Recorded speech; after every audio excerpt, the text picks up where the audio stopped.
शूर्पणखा, हमारे प्रदेश दंडकारण्य को तुमने पूरी तरह देखा है। इस प्रदेश के बारे में तुम्हारा क्या विचार है? क्या तुम कुछ समय यहाँ व्यतीत करना चाहोगी? भ्राता, दंडकारण्य बहुत ही शांत और मनोरम प्रदेश है। गोदावरी नदी के कारण जल निकट ही है, अतः वहाँ की धरती उपजाऊ और समृद्धिशाली है। और सबसे महत्वपूर्ण बात ये कि मुझे यहाँ की भाषा अत्यंत मनोरम लगी और यहाँ के वासी भी मुझे बहुत प्रिय हैं। क्यों बहन, तुम्हें यहाँ की भाषा इतनी पसंद आई क्या?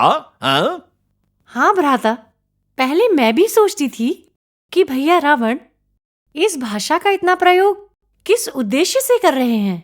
हाँ बहन, इसीलिए आपने सैनिकों को भेजकर इस भाषा को सीखकर अपनी सेवाओं का संचालन इसी भाषा के माध्यम से कर रही हैं। हाँ भ्राता, इस भाषा को सुनकर मैं भी मोहित हो गई और मुझे अपने सारे प्रश्नों के उत्तर मिल गए। इस भाषा में एक आकर्षण है, सम्मोहन की अनुभूति है, एक विशेष प्रकार का अपनापन है। मैं सदैव इसे सुनती रहना चाहती हूँ। यहाँ की भाषा में और यहाँ के निवासियों में एक मिठास है, हर एक की अलग विशेषता जो उन्हें औरों से अलग बनाती है। भ्राताश्री, इस भाषा का नाम क्या है? तेलुगु। क्या आप मुझे इसका अर्थ बताएंगे?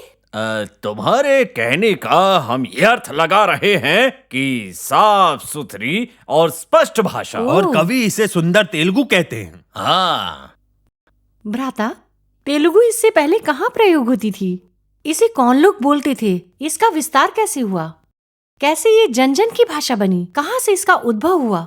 बहन, युगों पूर्व जम्बू द्वीप नाम से ये बहुत प्रसिद्ध था। इस भूखंड में मात्र तमिल भाषा का बहुत प्रचलन हुआ करता था, परंतु कुछ समय बाद उत्तर दिशा में वैदिक भाषा का शनह शनह प्रचलन हो गया। तभी से विंध्याचल के दक्षिण दिशा में यही भाषा बोली जाने लगी।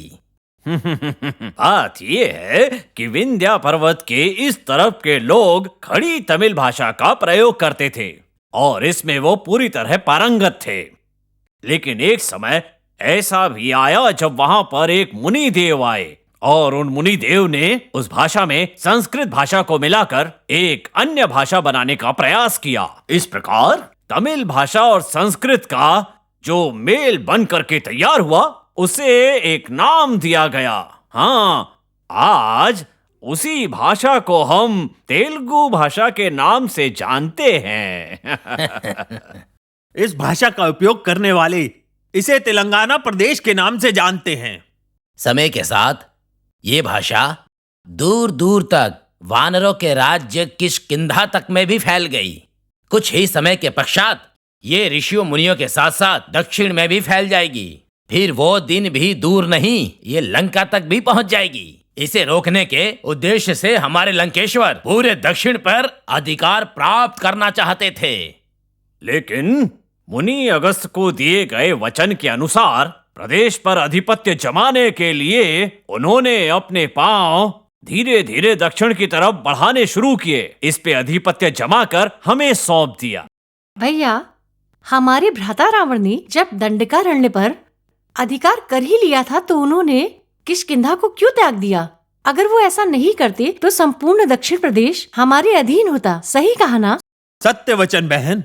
भ्राता ने ऐसा करने का सोचा था, किंतु विचार विमर्श करने के उपरांत भ्राता ने यह निर्णय लिया कि किष्किंधा के वानर राजपाली भ्राता के मित्र हैं और मित्र के राज्य को हत्याना उचित नहीं। इसीलिए भ्राता ने अपने विचार को त्याग दिया। ओह, तो किष्किंधा के महाराज बाली भ्राताश्री के मित्र हैं? केवल मित्र ही नहीं, हमारी भांति शिव के भी भक्त हैं वो। उन्होंने 8 दिशाओं में हर स्थान पर शिवलिंग की स्थापना की है। प्रतिदिन उनकी पूजा अर्चना करने के पश्चात ही जलपान ग्रहण करने का विचार करते थे। हाँ, हमारी तरह ही। जैसे हम नारायण भक्तों को अपने राज्य की सीमा में प्रवेश नहीं करने देते हैं, उसी प्रकार वो भी अपनी सीमा में प्रवेश नहीं करने देते।